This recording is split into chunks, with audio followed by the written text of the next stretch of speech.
Good evening, everyone. Listen, this was a tough game, a well-played game. But before we get into that, we are Flyer and Ice brought to you by the Heat Ratio Sport Network. Please subscribe on YouTube, hit the bell. We're on all podcasts, Apple, iHeart, Spotify. Check us out on your drive home. Leave comments, please, how you liked our show, if it was a good listen or not. Now, Nikki, with me is Nick the Scout. I'm Dan Green. Nick, the way I look at this game is after you shake it all out, obviously it's a disappointment no matter who you lose to. When you go over the schedule, kind of like you do with the Eagles, you predict your wins, your losses. I'm sure we all had this as a loss when the schedule came out. And for the majority of this game, it was a great hockey game. The Flyers played a legitimate Stanley Cup contender. Many have picked them to win the cup, and we played our asses off. Your thoughts? Yeah, I mean, at the end of the day, there's going to be losses. There's going to be wins. There's going to be games you think you should win, and games, you possibly have a chance to squeak out and somehow, snap the jaws of victory or the victory from the jaws of defeat. But yeah, I think there was a good game plan going into this. And I think AV coached this very well. I think they kind of slowed everything down early in the game. There was only like a 7 or 8 minute stretch where the tempo was we're playing very hardcore defense. There weren't very many shots. And I think the game plan for the Flyers going into this was try and, slow down this potent offense that Florida has been showing us over the first, 4 games of the season. I mean, both these two teams combined are 34 goals in 7 games in to start off the season. So, you had the potential for this to really be a shootout. And I think it was kind of a little, let's just kind of, for both sides of the coach staff, let's kind of set back and let's play a little defense and see where this is going. So there was a very slow first period there. And yeah, I mean, all throughout this game, this could have tipped the scale on either side. And, at the end of the day, you want to win. Yeah, you want to win. Is this the worst loss you're going to see from this team? No, it's not. I mean, it was, you want to win them. You really do. But, all things considered, we'll take it for what it's worth. Absolutely. And Josh checking in. It's weird how on the StreamYard feed it says Facebook user, but as I go back to our Facebook page, it's Josh. Josh, thank you for checking in. What's up, guys? Good game, but Panthers are a hot team. Adam, good game. We had our chances. Now, the other thing we have to take into consideration is special teams. If you would have told me you would have held this Panthers team to 1 for 7 on the power play, and you had a shorty on top of it, which was a beautiful shorthanded goal by Cam Atkinson, I would have said I really liked our chances, despite the fact clearly you played some. You weren't disciplined in your hockey, and we were 1 for what were we 1 for 4 in our power play? Yeah, and it looked pretty good. They scored once. Most of the power plays, other than the first one, they had significant zone time, really good chances. Giroux's power play goal was gorgeous. It was. Ultimately, your thoughts on special teams? Yeah, same thing. I mean, I think they were a little flat up until that Giroux power play there, where he netted a really nice shot, and I think they had 5 scoring chances just on that power play alone, leading up to that clapper by Giroux, which was a blast, a rocket. I mean, it was a really nice goal. Special team wise, shorthanded. I mean, does it get any better than the Cam Atkinson breakaway? It was beautiful. Hart played well. I thought, he was playing the angles really well. Really can't fault him for any bad goals tonight, especially maybe. The last one. It was just at the end of the day, the middle of the third period, that game, you're tipping the scale either way, and we didn't catch a break there at the end. I thought, when you look at some players maybe that we thought maybe didn't play the best of games over the last couple, particularly Ristolainen, I thought he came out and played and looked more comfortable tonight.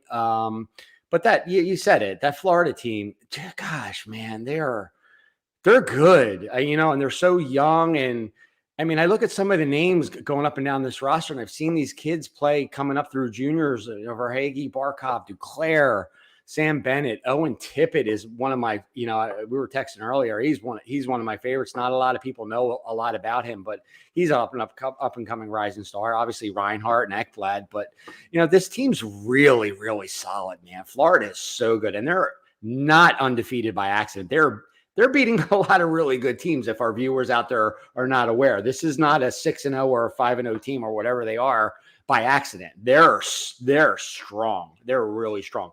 And the Flyers were right there. They actually look like the better team at some points during this game. So, there's a lot of optimistic things I can see coming out of this game to move forward and playing a team like this, and the way they played and the way they stayed in it. And it wasn't a blowout, and they stayed in the game. So, I'm okay. I'm okay with this. The way this transpired tonight, even though they lost the game.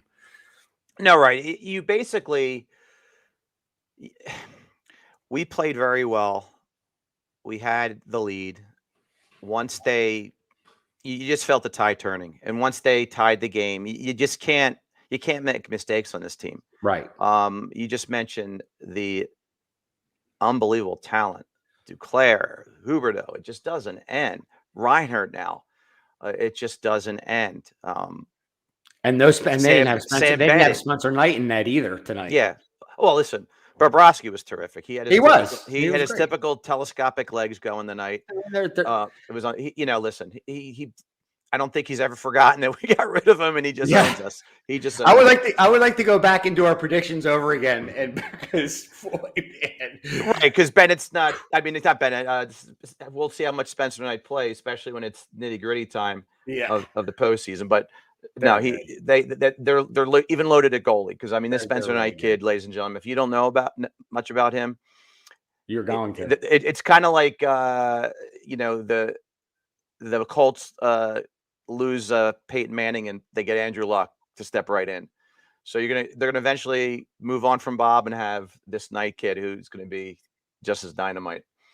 So what are your thoughts on the D as a whole? Obviously, Sealer's back in the game. Ellis was unable to play, undisclosed upper body injury, as usual. Now you mentioned Risto again. Nick and I have become really good friends, and we text a lot. And again, I just hate.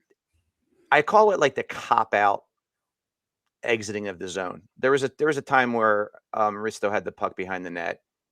No the suicide pass, and he just whipped it around the boards. Yeah, the suicide. I hate that. Have your head up, tic-tac-toe it out of the zone. A couple of those moments, he definitely missed the Ellis and Yandel exit passes. But what were your thoughts on the D as a whole? I'm talking about defensively, not turnovers in the offensive zone like Yandel had late in the game that led to, that shorthanded goal. What were your thoughts on the D as a whole without Ellis in the lineup?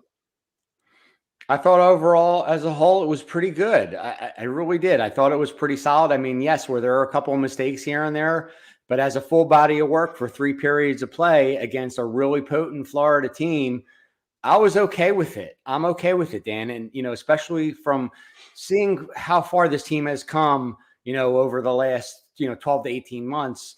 At the end of the day, you can nitpick a little bit here. And if you really want to get under the microscope, yes, the wraparound pass, I hate it as well. And every forward in the league would probably tell you they hate it as well, too, because they're going to get clobbered once that puck is coming around, and their heads down, and they're going to get, and the forwards of the opposing team is coming in on the forecheck. They're going to kill them. So, I mean, it's a suicide pass. That's what a lot of the forwards in the league call it. So, but overall, again, I don't want to, harp on the fact that this is a game they could have won, because it is. Again, midway through the third period, this was up in the air for either one to take. And, we caught a bad break on the shorthanded goal, and Hart makes a nice save and a really heads up play. Who scored the goal? I can't remember who scored the goal, but Huberdeau on the shorthanded goal. Yeah. I mean, that really heads up play on his part to follow up on his rebound and put it in the net. I mean, you can't fault Hart on that. So, Right. you know what? Lots of good things to take away from this game. I thought that they did a good job of coaching. Like I said earlier when we started the broadcast, the first period, we kind of held them in check. I like the strategy there to just kind of keep it keep the goals at bay, so to speak. Listen, we'll move on to the next one, and hopefully, out in this West Coast road trip, which, it doesn't look like the West Coast is performing anywhere near to the level of, and most of the teams, in the Met and the rest of the, the Eastern Conference. So, this is a strong side of hockey right now in the NHL East. It looks really, really good. There's a lot of good teams. So maybe we can go out there and pick up, I don't know if there's 4 or 5 games. We pick up 4 games there, and, we'll see what happens. But Now, perhaps my next point or question isn't necessarily ideal for a post-game show, but it's on my mind and I have to ask it. Allison's out. Frost inevitably, hopefully, will play so well they'll have to bring him up. Kevin Hayes gets healthy. In a way, and they're playing good hockey. Look, ladies and gentlemen, we lost tonight to a superior team, an elite team. And as Nick mentioned countless times, we held our own and could have stolen this game. So we are playing good hockey right now. In a way, you could say we have an embarrassment of riches to some extent once these guys get healthy, and we have decisions to make with the lineup. And McEwen, he's played very well. Right now, if I'm the coach, if I have the crystal ball, I'm speculating. Obviously, Brown comes back. Patrick Brown comes back soon from the COVID list. I think he's already skating with the team. Nico Beku-Bell, hopefully we'll never see him again. And it'll be Nate, I cannot hit the net. I am as bad as Kent Manderville offensively. Thompson. It'll be Thompson centering Brown and McEwen. There's always that athlete in sports that, regardless of what other people feel, like, for example, years ago when I was a teenager, early 20s, Ricky Jordan, I just could not stand him as a ball player for the Phillies. I hated him. I could just get him off the team, out of the lineup.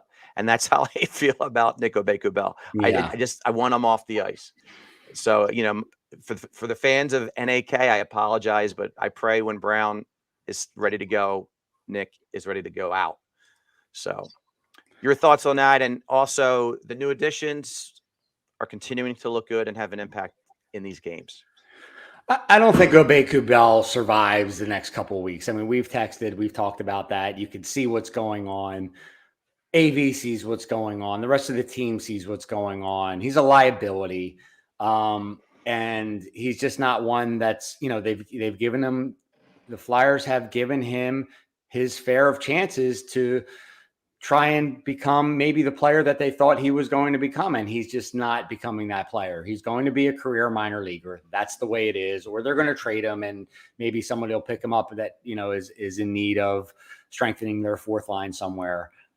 So yes, I agree with you. But then you've also got the issues with, where is Allison coming after the injuries? They don't project him as a bottom 6 guy. So, no. And our third line is very strong, with the exception of, again, I think you and I are on the same page with Oscar. I don't know what he brings to this club from a skill set standpoint, from just from a knowledgeable perspective of the game. I really watch him a lot, and I love the kid. I really do. But I just don't know what kind of a role he's going to play as this team starts to progress into a cup contender, a playoff contender, and all those things. You can't have those types of players just really not contributing at all in any facet of the game. So, I will be curious to see what happens down the line there. I had mentioned to you that I thought that, I don't want to see Loughton play on the fourth line. He's not a fourth line player. So, do they move him to wing, and do they bring Hayes back into that spot? And do you have a JVR Hayes Loughton line? I don't know. I mean, if I was a coach personally, that's something I would have to look into for sure. But yeah, they're going to have some decisions to make for sure, because they've got some young players that are ready to come up and fit into some spots here. And the way things look right now, there's going to be more than a few odd men out. Well, the only thing that could possibly happen to make it easier for the coaching staff, and we don't want this to happen, is guys come in and someone's going to get hurt inevitably. Right. So, yeah, but everything you said was spot on. And listen, it is hard. It is hard to pick on Oscar Lindblom after Yeah, what he's been through. it is. So, And I'm not doing that at no, all. Please. no, we're not. But from the eyesight, listen, he had 11 goals early before his cancer kicked in a few years ago. He looked like he was going to have a breakout year. I just, we did our goal predictions. We just don't see him being. You and I are similar with our goal predictions. You said single digits. I said low double digits. If you have guys that you're holding back for a player like that, good story aside, you almost have to make that tough decision. It's a shame, and hopefully he'll prove us wrong and get hot. But I just don't. I don't see it. I don't see the skill set for him to get on fire. He's an average skater. He's not a phenomenal stick handler. He's just a wide open net, tic-tac-toe pass, rebound kind of goal scorer. And on top of that, Dan, I watch him away from the puck too. And I just don't see, the smart play away from the puck that would warrant a player like that, of that skill set, to be in the lineup. Because if you've got to be able to contribute somewhere. And right now I'm just not seeing that out of him. And listen, at the end of the day, we've got to see what the direction of this team is really as we move forward, because right now there's a lot of optimism that they could, easily be a playoff team and possibly make some sort of a run if they get hot. And they're going to have to do that by being very, very cohesive with four solid lines. So. And who knows? I mean, listen, ladies and gentlemen, Nick Descaltassi knows what he's talking about. And if he was the GM for the Flyers, I would be urging him to move on from Travis Sanheim. Yeah, I would love for them to move Travis Sanheim and maybe some of the players we've discussed. Bring up York, create some openings at the forward position, and God knows what you could bring in if you make a savvy trade with Sanheim. He's just not moving the needle for me. And I guarantee you, I know York's young, but in a minute he'll be better than Sanheim the second he comes up. And I've gotten heat for that because everyone's like, defensemen are young, they need time to mature. I get that, and maybe York will make some young mistakes, but he can't play any more blasé. The thing that the viewers, and I'm sure the Philadelphia fan base is far from dumb. Very smart, knowledgeable, very, very smart people, especially when it comes to hockey. You have to trade your players when they've got value. You just can't wait till you get to a point where, they start to go on the downslide and the rest of the league starts to see it. And now you're unloading them because he's not the right fit for you. If Provorov or Sanheim can bring you back a decent return, it's time to move one of those two guys. And let's, I'm not here saying we need to trade Provorov, we need to trade Sanheim, but you've got Cam York coming up. If you can get some value there, especially if it's Sanheim, look, we're not here to make trades for the Flyers and do all those things. We're here to speculate and throw some insight out there for the viewers. But I would do, if I was the GM of the Flyers right now, I would be looking to shop Sanheim. Right, but unfortunately, you almost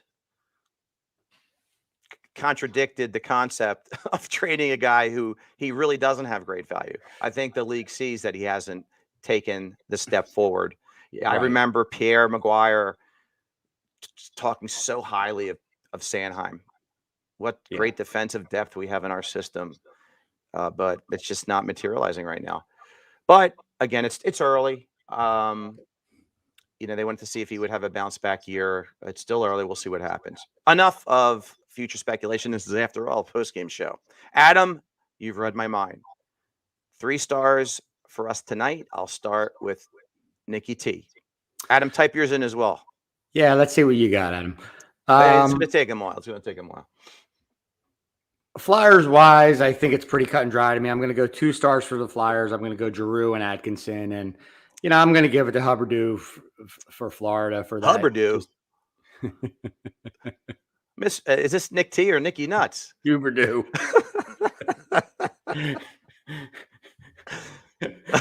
He's not one of my top guys on that team, but he scored a nice goal, and yes, we'll let him have it. So listen, I went Huberdeau, not Huberdeau.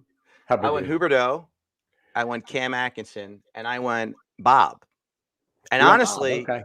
After Bob, I had Montour. I thought he played a terrific game defensively for them. And listen, Giroux was penciled in, but he made 2 glaring defensive errors. I don't know. I mean, the second one could be a reach, but that goal at the end of the second period, he was gliding when Tippett scored the goal. Yeah. He's got to bust ass to the man. You got to move your feet. And they're talking about, I think it was, it might have been Sanheim in the middle, was afraid to maybe deflect the puck into the net. The issue was Giroux not busting his ass to get to Tippett. And on the shorthanded goal, he looked like a fish out of water, as the lone man back. Now, granted, he's forward. Granted, he was probably fatigued at the end of the power play, but he looked like a fish out of water. And if not for Carter Hart, it would have been a traditional goal versus that great rebound bank shot goal. So I go Huberdeau, Atkinson, Bobrovsky, and our buddy Adam goes with Giroux, Atkinson, and Bob. So we're all thinking somewhat along the same line. So Nick, we have Edmonton next. Is that correct? The homestand is over, isn't it? What was that? Don't we have Edmonton coming up next? We do. We have the road trip out on the West Coast. So it's if you thought, I think it's Edmonton, Calgary back to back next week. If you thought Florida was fast, OMG. So this will be one heck of a test outside of our barn, going out west. It should be a little more high scoring than this game, because Edmonton does tend to get a little sloppy in transition because they are so attack oriented. Right. So we'll see. I mean, we could see a little bit of a barn burner. Hopefully our goalies play a nice tight game, or whoever's in net for that game. Well, it'll be interesting. But bottom line, ladies and gentlemen, as of now, based on what we have seen so far, hockey is back in Philadelphia. This team looks like a solid team, an entertaining team, and they've been in every game. They could have a point in every game. That's how well they've played thus far. So kudos to the Flyers, and we'll see if they can continue this solid play going to the West Coast of Canada. On behalf of Nick the Scout Tosti, our viewers like Adam and Josh, I am Dan Old School Green. We are Heat Ratio Sports. We are Flyer and Ice. Again, go to YouTube, subscribe to Heat Ratio Sports. Check us out on iTunes, iHeart, Google Pod, Amazon Pod, Apple, Spotify. We're everywhere. In particular with Apple, please give us a positive review. I hope you've enjoyed our show tonight. We enjoy giving it to you, and we'll hopefully talk to you soon. You know what, though? I wouldn't count on post-game shows on a West Coast trip. Just saying. Just saying. I'm a teacher, and I am not – I love you. I love the audience, but I am not staying up till 1:30 in the morning to do a post-game show. So we're going to do a Flyer and Ice show hopefully next week, but post-game, don't hold your breath. Ladies and gentlemen, good night, good hockey, and we will talk to you hopefully sometime next week. Nicky the Scout, good night, brother. Good night.